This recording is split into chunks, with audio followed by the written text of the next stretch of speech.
आप मेरे सिर पर लटके इन बल्ब्स को देख रहे होंगे। मैं जब भी बल्ब को देखता हूं तो मुझे थॉमस अल्वा एडिसन की याद आती है। थॉमस अल्वा एडिसन को जब वो छोटे थे तो उनकी स्कूल की टीचर ने उनको मंद बुद्धि कहा था और स्कूल से निकाल दिया था। और थॉमस अल्वा एडिसन के माता पिता को कहा था कि हमारी स्कूल में हम इसको नहीं पढ़ा सकते, ये बहुत मंद बुद्धि है और आप इसको घर में पढ़ाइए। थॉमस अल्वा एडिसन की मां ने उनकी बात को मानने से इनकार कर दिया और उन्होंने बोला मेरा बच्चा मंदबुद्धि नहीं हो सकता, मैं इसको घर में पढ़ाऊंगी। और थॉमस अल्वा एडिसन आज दुनिया के उन वैज्ञानिकों में से जाने जाते हैं जिनके नाम से मैक्सिमम इन्वेंशंस है, दुनिया के टॉप 10 में से एक। यदि थॉमस अल्वा एडिसन की मां ये मान लेती कि मेरा बच्चा मंदबुद्धि है तो पूरी जिंदगी वो उसको मंदबुद्धि की तरह ट्रीट करती रहती और वो मंदबुद्धि बन जाता। साथियों, इतिहास कौन रचता है?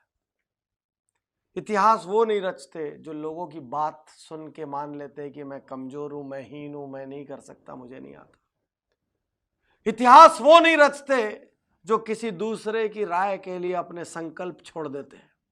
इतिहास वो नहीं रचते जो कोई दूसरा डिस्करेज करता है, डिसहार्टन करता है तो अपने टारगेट्स छोड़ देते हैं। इतिहास वो नहीं रचते जो कोई उनसे खराब व्यवहार करता है तो वो अपना अच्छा व्यवहार छोड़ देते हैं। इतिहास वो नहीं रचते जो जरा सा टॉर्चर पाके अपना टारगेट छोड़ देते हैं।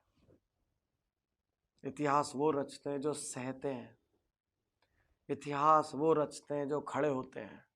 अभी अभी एक शानदार फिल्म आई दंगल, आपने देखी होगी। गीता बबीता, महावीर सिंह फोगाट, कैसे इतिहास रचा। जब महावीर सिंह फोगाट ने अपनी बेटियों को तैयार करना शुरू किया तो पूरे गांव ने मजाक उड़ाया। महावीर सिंह फोगाट ने उनको सुबह सुबह उठाया, उनके बाल कटवा दिए, उनके खाने पीने पर रोक लगा दी, सब कुछ किया। यहां तक कि उनके बच्चों ने उनको दुश्मन समझ लिया। और ऐसा ही कई बार होता है, ढेर सारे बच्चे अपने माँ बाप को दुश्मन समझ लेते।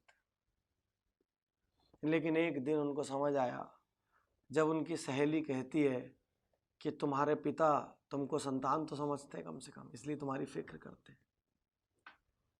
साथियों, महावीर सिंह फोगाट ने पहले इतिहास रचा है, गीता बबीता ने बाद में।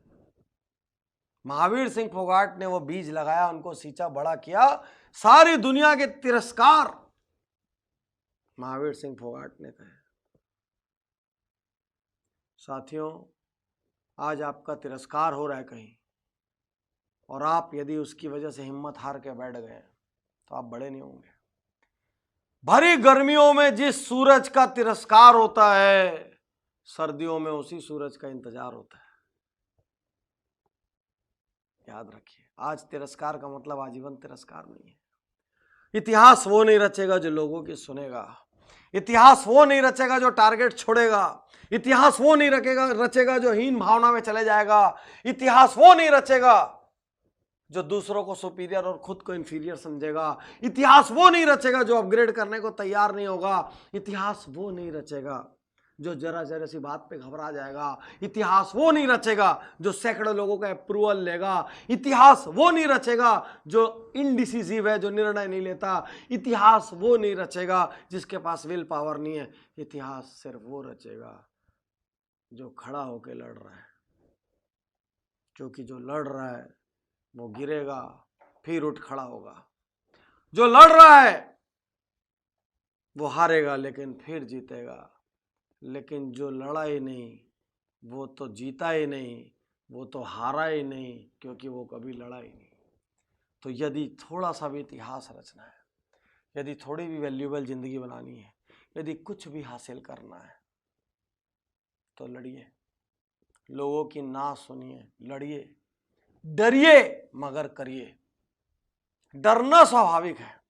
किसी बड़े काम को करते हुए डर लगता है, किसी संकल्प को पूरा करते हुए डर लगता है, किसी राह पे चलते हुए डर लगता है।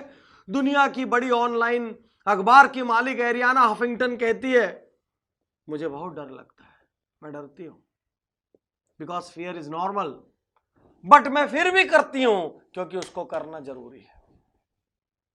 डरिए मगर करिए, क्योंकि इतिहास डरने वालों को याद नहीं रखेगा, इतिहास करने वालों को याद रखेगा।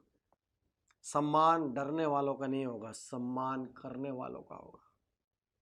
करिए, कुछ करिए, ये जिंदगी आपकी है। कुछ ऐसा करिए कि लोग आपको याद करें, कुछ ऐसा करिए कि आपको अपने जीने पे गर्व हो। भले ही आपने किसी ने आप पे कुछ भी लेबल लगाए हो, आपके बारे में कितना ही हल्का बोला हो, जब थॉमस एल्वा एडिसन इस बल्ब का आविष्कारक मंद बुद्धि कहलाने के बाद इतिहास रच सकता है और हर टेक्स्ट बुक, हर बच्चा उसका नाम जान सकता है, तो फिर आपका भी जान सकता है। शुक्रिया, धन्यवाद, थैंक यू।